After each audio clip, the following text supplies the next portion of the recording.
किस मुंह से बीजेपी वाले परिवारवाद का ताना मारते हैं, किस मुंह से विपक्षी पार्टियों पर राजनीतिक वारिस का इल्जाम लगाते हैं, आईना तो खुद देख लो भाइयों। कल ही बिहार में एक नौजवान को क्रिकेट का ताज पहना दिया गया, वो भी बिना कोई काबिलियत दिखाए, बस बाप का नाम बाप की कुर्सी। और ये सिलसिला रुकता नहीं है।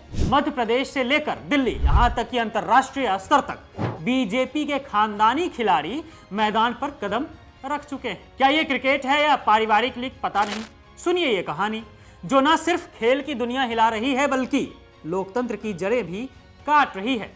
अगर आप सोचते हैं कि क्रिकेट सिर्फ चौकों छक्कों का खेल है तो रुक जाइए जनाब, ये तो राजनीति का कवर ड्राइव भी है। बात शुरू करते हैं बिहार से, जहां बीजेपी के परिवारवाद की ओपनिंग बैटिंग चल रही है।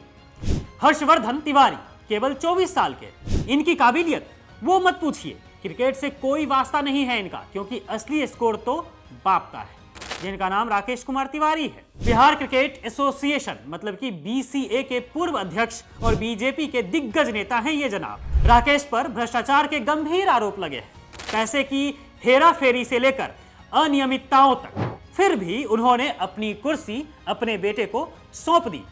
हर्षवर्धन अनअपोज्ड चुने गए, जैसे कोई फिक्स्ड मैच हो। बीजेपी चुप, क्योंकि ये उनका फैमिली प्लेयर है। क्या ये योग्यता है या नेपोटिज्म का नया चैप्टर? बिहार के क्रिकेट प्रेमी सवाल पूछ रहे हैं। क्या अब क्रिकेट चयन भी पितृवंश पर होगा? अब नजर डालिए मध्य प्रदेश पर, जहां सिंधिया परिवार की सेंचुरी जारी है। ज्योतिरादित्य सिंधिया केंद्रीय मंत्री, बीजेपी के चमकते दलबदलू सितारे। उनके बेटे महान आर्यमान मात्र 29 साल के हैं। इन्हें मध्य प्रदेश क्रिकेट एसोसिएशन यानी कि एमपीसीए का अध्यक्ष बना दिया गया, वो भी एमपी क्रिकेट एसोसिएशन के इतिहास में सबसे युवा अध्यक्ष।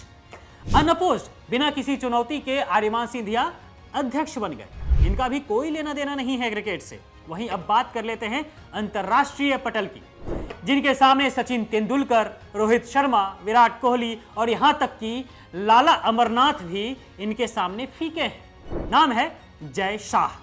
इन्होंने अपनी जिंदगी में सबसे कीर्तिमान रचने वाली कौन सी बात की है, ये सोच रहे होंगे ना आप क्रिकेट में।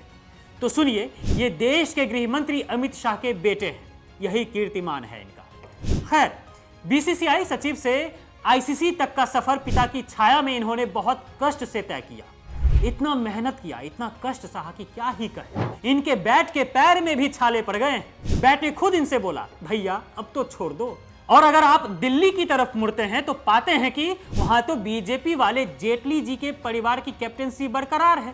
अरुण जेटली, पूर्व वित्त मंत्री, बीजेपी के दिग्गज नेता। उनके बेटे रोहन जेटली डीडीसीए यानी कि Delhi and district cricket association के अध्यक्ष 2024 में फिर से चुने गए भारी मतों से। रोहन वकील हैं और अब क्रिकेट एडमिनिस्ट्रेटर भी बन गए हैं। मतलब कि आप एलएलबी करते हैं तो आप क्रिकेट एडमिनिस्ट्रेटर भी बन सकते हैं बीजेपी सरकार में या फिर मोदी सरकार में। लेकिन वह बहुत अच्छी बात है, लेकिन बीजेपी वालों से एक ही बात कहना चाहूंगा कि अब बकैती मत करना। परिवारवाद की नौटंकी जो करते रहते हो, अब तो बिल्कुल भी मत करना।